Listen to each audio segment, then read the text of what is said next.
Kevin Costner, The Real History of the USA is the history of immigrants, the glory of the country, its wonder. If the actor could choose in which era of human history, and particularly of the USA, he would like to have lived, he is clear. The Wild West. His passion for this time has cost him millions, an obsession that goes beyond series or movies. That era was wilder, it was more dangerous than what has been told. We have romanticized it. Asking Kevin Costner, 70 years old, if he is aware of his obsession with the history of the Wild West is like asking a child if he feels like playing in a ball pit. He is so aware that he pledged all of his children's inheritance to film the movie Horizon 2024, in which he invested $38 out of his $100 million budget. One might think that with this saga, which marked the revival of classic westerns, or with the acclaimed series Yellowstone, the American actor would have had enough of the West for a lifetime.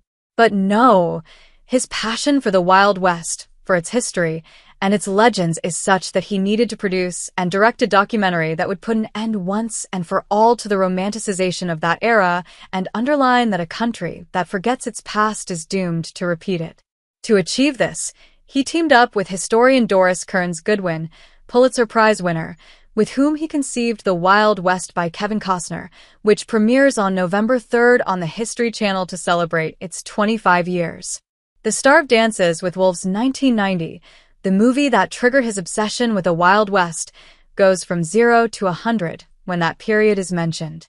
His eyes light up, his eyebrows furrow like a university professor, and he repeats the questions to himself, not knowing if it's because he didn't hear them well or because he wants to give the right answer. His priority is to make it clear that the West is not just a place of endless prairies, lone horseback riders, and evil outlaws depicted in some old movies. For Costner, it is synonymous with blood, a place more dangerous than we have been told, wilderness beyond wild, and a part of history that marked us as a nation. How much of what we believe we know about the American West comes from movies, myths, or stories told by those who conquered it? That is the question the filmmaker wants to answer in this documentary series. In 8 episodes, he offers a new critical look at the origins of the West, challenging the traditional narrative and delving into a complex history that still resonates today. Moving away from the old myths of the lone cowboy or duels at high noon, he invites us to look beyond the legend and explore a reality much more intricate, deeply human, and often darker: the struggle for land. A raw and desperate dispute between indigenous peoples determined to protect their ancestral territories, settlers driven by the promise of progress, and emerging powers that were drawing, in blood and fire, the borders of a new empire. Each episode presents an essential piece of the mosaic of this shared history, from the battlefields where indigenous confederations faced nascent armies to the fur trade routes, the dusty Oregon Trail, or the chaotic streets of California during the gold rush. Through its protagonists, men and women of flesh and blood, complex, tragic, heroic, and full of contradictions, we discover how conflicts of the past still resonate in the present, and how the foundations of contemporary America were forged in a disputed land inch by inch. He has made various movies and series where the West was the protagonist. How does this project differ from others? I like different stories. I am drawn to the West. I can be circling a castle a few times, but eventually I always want to return to what led us to cross the country and the drama that came with it. I am tormented by what preceded me. Personal drama drives me. You can find it in the White House or discover it in a Lone Ranger. Perhaps the word tormented may impress the reader, but in Costner's mind, the major movements that led to building his country are key to understanding not only the past but also the present. Personal drama drives me, he asserts. You can find it in the White House or discover it in a Lone Ranger. He refers to how great and dangerous the United States was at that time. Those who lived it had to endure and resolve enormous blows to start creating our country and to keep it united, he says. When you realize that the Lone Ranger's story only becomes interesting when he meets someone else, like the Native Americans, that's when we realize that's where the drama lies. Why do we like Western stories so much? People like them because they actually happened. When you see images of those Americans, the image that forms in your mind is that of a solitary person on horseback. There is something terribly romantic about that idea. You put him against a beautiful landscape, and it can leave you breathless. But you must remember that this man on horseback didn't know where he was going, what he was going to experience, what he was going to find. The U.S. was simply that, an unknown country. Was the West a place that could become a home for anyone? Why did people go west? The East Coast, New York or Boston had no space.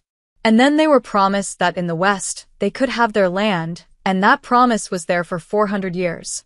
Is that promise still alive? I would like to think so, but we are forgetting what we were, what allowed us to expand.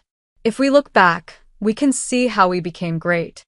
We need a broader view of ourselves, to empathize, to understand that this doesn't begin or end with us. We are part of a continuum. For Costner, the image that the film industry has created of the Old West responds to the fact that we just wanted to keep seeing the beauty of America. We didn't see the exploration, the confrontation, which ended in blood, he says. People didn't want to see that, not the fear, not the massacre, not everything that comes with a clash of cultures. When we look within, we realize it wasn't easy, and that there were people like us who had to react to being in a harsh place where they had to live by their own rules and protect their family. We are obligated to teach our children the history of our country, the struggle of their grandparents, the struggle of the country itself. Because that promise of land for all led to expelling those who were there. We were going to expel the people we were cornering so they would leave us alone. We were a country in the making. World preeminence, where we set ourselves apart from other countries, we have achieved in the last 100 years. And the reason we could do it was thanks to the convergence of all those people coming from other parts of the world. Is diversity important? There was a shared intellectual process, an intellectual curiosity. The last 100 years were the product of the different combination of people and cultures. We are excellent, and we grew at an incredible rate to achieve the global status we have now thanks to diversity. To what extent has he managed to instill his passion for the West in his children? It's a great question. You want your children to listen to you, but they prefer to listen to others. So, it's surprising when they tell you later, "I love your stories." We are obligated to teach our children the history of our country, the struggle of their grandparents, the struggle of the country itself, and perhaps even more importantly to ask them, where do you think we are going as a country now?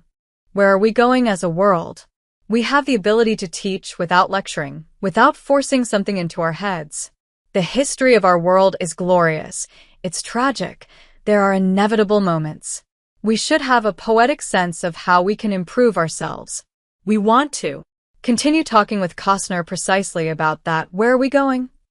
But the actor interrupts us with a resounding, "I want this to be known to everyone." About what? We ask surprised. There are too many math classes in school, so we need more history because those who are good at math will always be. But what do we really need? More history. The next question is almost obligatory. Is it necessary to know the origins of the U.S. to understand the present, or is it necessary to go back to the past to avoid repeating the same mistakes? History is so important. Everyone wants to see. Why do we go on vacation to one place and not another? And what happens when the place we go to marks us? There is a moment when we want to return to it. We return because something affected us, and not just the pure beauty of a land. We could return through a movie or a documentary, and it would move us the same, because men and women are not so different in any century. We should be excited about our own history. Yes, I care about it, and yes, I hope we can do